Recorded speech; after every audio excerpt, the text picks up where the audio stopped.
Digitisation को chief justice Chandrachud खुद monitor कर रहे हैं। ईज ऑफ जस्टिस के प्रयासों के लिए मैं उन्हें बधाई देता हूं।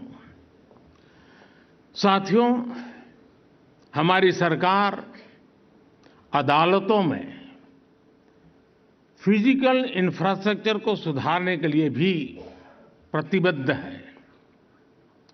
2014 के बाद से इसके लिए 7,000 करोड़ रुपए से ज्यादा राशि वितरित की जा चुकी है। मैं वर्तमान सुप्रीम कोर्ट बिल्डिंग में आप सभी को आ रही दिक्कतों से भी अवगत हूं। पिछले सप्ताह ही सरकार ने सुप्रीम कोर्ट बिल्डिंग कॉम्प्लेक्स के विस्तार के लिए 800 करोड़ रुपए की धनराशि स्वीकृत की है।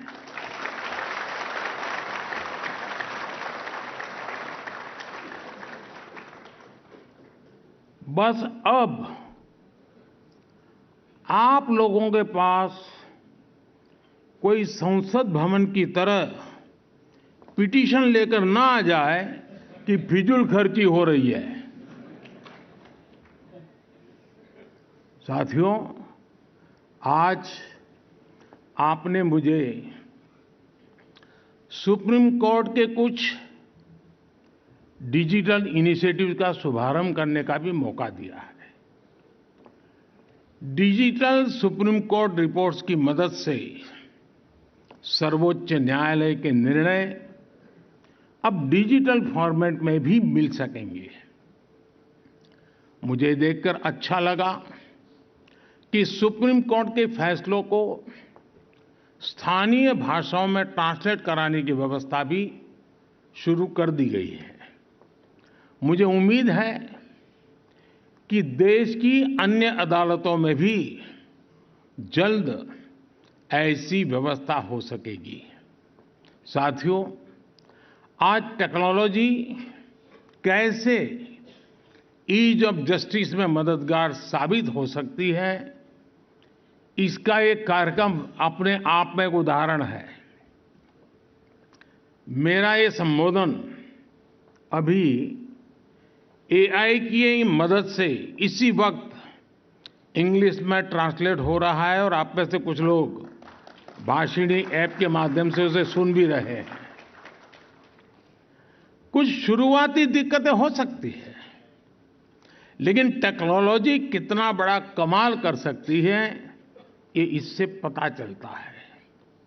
हमारी अदालतों में भी इसी तरह की टेक्नोलॉजी का उपयोग करके सामान्य नागरिकों का जीवन आसान बनाया जा सकता है। आपको याद होगा, मैंने कुछ समय पहले कानूनों को सरल भाषा में लिखे जाने की बात कही थी। मैं समझता हूं कि अदालत के निर्णयों का आसान भाषा में लिखे जाने से आम लोगों को और मदद मिलेगी। साथियों, अमृतकाल के हमारे कानूनों में भारतीयता और आधुनिकता की समान भावना दिखनी भी उतनी आवश्यक है। वर्तमान की परिस्थितियां और बेस्ट प्रैक्टिसेस के अनुरूप सरकार भी कानूनों को मॉडर्नाइज करने पर काम कर रही है। पुराने कॉलोनियल क्रिमिनल लॉज को खत्म करके सरकार ने भारतीय नागरिक सुरक्षा संहिता, भारतीय न्याय संहिता और भारतीय साक्ष्य अधिनियम की व्यवस्था शुरू की है। इन बदलावों के कारण हमारे लीगल, पॉलिसिंग और इन्वेस्टिगेटिव सिस्टम ने नए दौर में प्रवेश किया है। एक बहुत बड़ा परिवर्तन है। सैकड़ों वर्ष पुराने कानूनों से नए कानूनों तक पहुंचने का परिवर्तन सहज हो, यह बहुत जरूरी है। इसके लिए पहले ही सरकारी कर्मचारियों की ट्रेनिंग और कैपेसिटी बिल्डिंग का काम भी शुरू कर दिया गया है। मैं सुप्रीम कोर्ट से आग्रह करूंगा कि वो भी सभी स्टेक होल्डर्स की ऐसी कैपेसिटी बिल्डिंग के लिए भी आगे आएं। साथियों, एक सशक्त न्याय व्यवस्था विकसित भारत का प्रमुख आधार है। सरकार भी लगातार एक विश्वस्त व्यवस्था बनाने के लिए अनेक निर्णय कर रही है। जन विश्वास बिल इसी दिशा में उठाया गया कदम है। इससे आने वाले समय में न्याय व्यवस्था पर बेवजह पड़ने वाला बोझ कम होगा। इससे पेंडिंग केसेस की संख्या भी घटेगी। आप जानते हैं कि सरकार द्वारा अल्टरनेटिव डिस्प्यूट रिजोल्यूशन के लिए लॉ ऑफ मीडिएशन की व्यवस्था भी की गई है। इससे भी हमारी न्यायपालिका, विशेष रूप से सब ऑर्डिनेट जुडिशरी पर पड़ने वाला बोझ कम हो रहा है। साथियों, सभी के प्रयास से ही भारत 2047 तक विकसित भारत के लक्ष्य को प्राप्त कर पाएगा। और इसमें निश्चित तौर पर सुप्रीम कोर्ट के अगले 25 वर्षों की भी बड़ी सकारात्मक भूमिका है। एक बार फिर आप सबने यहां मुझे निमंत्रित किया।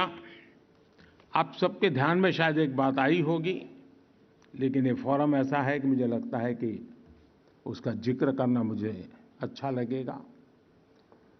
इस बार जो पद्मा अवार्ड जो दिए गए हैं, उसमें सुप्रीम कोर्ट के रिटायर्ड जज और समग्र एशिया की पहली मुस्लिम सुप्रीम कोर्ट जज, उनको इस बार फातिमा जी को हमने पद्म भूषण सम्मान दिया है। और मेरे लिए ये बहुत गर्व की बात है। एक बार फिर मैं सुप्रीम कोर्ट को उसके 75 वर्ष पर बहुत बहुत बधाई देता हूं। बहुत बहुत धन्यवाद।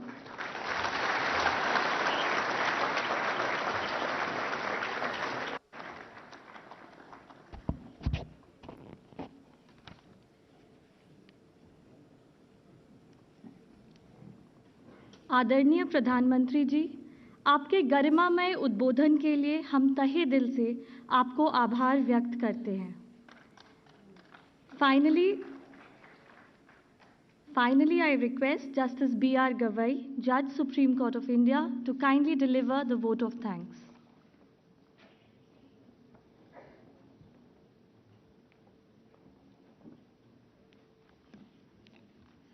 Honorable Prime Minister of India, Shri Narendra Modi ji, Honorable Chief Justice of India, Dr. Justice D.Y. Chandrachud, Mrs. Chandrachud, my distinguished colleague Justice Sanjeev Khanna, and my esteemed colleagues on the bench, former Chief Justices and former judges of the Supreme Court of India, Chief Justices and judges from the judiciaries of Bangladesh, Bhutan, Mauritius, Nepal, and Sri Lanka, Union Minister of State of Law and Justice, Shri Arjun Ram Meghwal ji, the Learned Attorney General for India, Shri R. Venkatramani, Chief Justices and Judges of the High Courts, Shri Tushar Mehta, Solicitor General of India and the law officers, Shri Rahate, Secretary Justice, Shri Nitin Chandra, Secretary Law, Chairman of the Bar Council of India, Shri Manan Kumar Mishra ji,